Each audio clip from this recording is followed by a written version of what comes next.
दोस्तों, भारत में corona virus का घातक असर देखा जा रहा है। हर दिन हो रही रिकॉर्ड मौतों के बीच सरकार लगातार जीवन रक्षक दवाओं और ऑक्सीजन की कमी को पूरा करने में जुटी है। हालांकि दूसरी तरफ सरकारी विभाग कोरोना के इलाज की तकनीक खोजने में भी जुटे हुए हैं। इसी कड़ी में भारत का विज्ञान और प्रौद्योगिकी मंत्रालय कोरोना को रोकने के लिए मरीजों पर गायत्री मंत्र के जाप का क्लिनिकल ट्रायल कर रहा है। बताया गया है कि केंद्र सरकार ऋषिकेश स्थित अखिल भारतीय आयुर्विज्ञान संस्थान यानी कि एम्स के साथ मिलकर अस्पताल में भर्ती कोरोना के मरीजों के इलाज के लिए गायत्री मंत्र पर रिसर्च कर रही है। इसके लिए तकरीबन 20 मरीजों को स्टडी में शामिल किया गया है। इसके ट्रायल में शामिल डॉक्टरों ने 10-10 मरीजों के 2 ग्रुप बनाए हैं। इनमें एक ग्रुप को सुबह और शाम को प्राणायाम के 1 घंटे के सत्र के अलावा गायत्री मंत्र का जाप करने के लिए कहा गया है, जबकि दूसरे ग्रुप को कोरोना का स्टैंडर्ड इलाज दिया जा रहा है। डॉक्टरों ने इस ट्रायल को मरीजों पर गायत्री मंत्र और प्राणायाम के प्रभाव देखने के लिए किया है। इस रिसर्च में शामिल एम्स की फेफड़ा रोग विशेषज्ञ रुचि दुआ का कहना है कि कोरोना से संक्रमित लोगों को पहले ही सांस लेने वाले एक्सरसाइज करने की सलाह दी जाती है। इसलिए हमें लगा कि मरीजों पर गायत्री मंत्र और प्राणायाम के असर को भी देखना चाहिए। इसके कुछ फायदे मानसिक प्रभाव के रूप में भी दिख सकते हैं।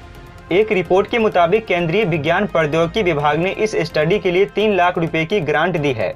हालांकि इस स्टडी से दूर रहने वाले कुछ रिसर्चरों का कहना है कि वे सरकार के फैसले से बिल्कुल भी नहीं चौंके हैं, क्योंकि कुछ वैज्ञानिक पहले ही इसे प्राचीन भारत की परंपरा से जुड़े प्रोजेक्ट की तरफ झुकाव के तौर पर देख चुके हैं। इस रिसर्च के बाद रिपोर्ट प्रकाशित करने के बारे में निर्णय लिया जाएगा। वहीं आपको बता दें, नमी के साथ तापमान में गिरावट का होना कोरोना वायरस के लिए अनुकूलित माहौल बना सकता है। आईआईटी भुवनेश्वर और एम्स दिल्ली की ओर से किए गए संयुक्त शोध से यह निष्कर्ष हासिल किया गया है। विशेषज्ञों का कहना है कि तापमान में उतार चढ़ाव इसलिए भी कोरोना संक्रमण के लिए अनुकूल है, क्योंकि इससे लोगों की रोग प्रतिरोधक क्षमता प्रभावित होती है और ऐसे में वे अपेक्षाकृत आसानी से बीमारियों की शिकार हो जाते हैं। नई शोध के मुताबिक बारिश को भी कोरोना संक्रमण के फैलाव के लिए अनुकूलित माना जा रहा है, क्योंकि इससे न सिर्फ तापमान में उतार चढ़ाव होता है, बल्कि वातावरण में नमी भी बढ़ती है। विशेषज्ञों के मुताबिक नम हवा में वायरस लंबे समय तक बने रहकर तेजी से संक्रमण फैलाने की वजह बन सकता है।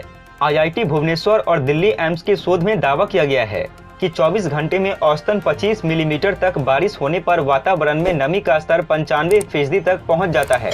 अनुमान जताया गया है कि इससे तापमान गिरता है तो वायरस को सक्रिय रहने के लिए अनुकूल माहौल मिल जाता है।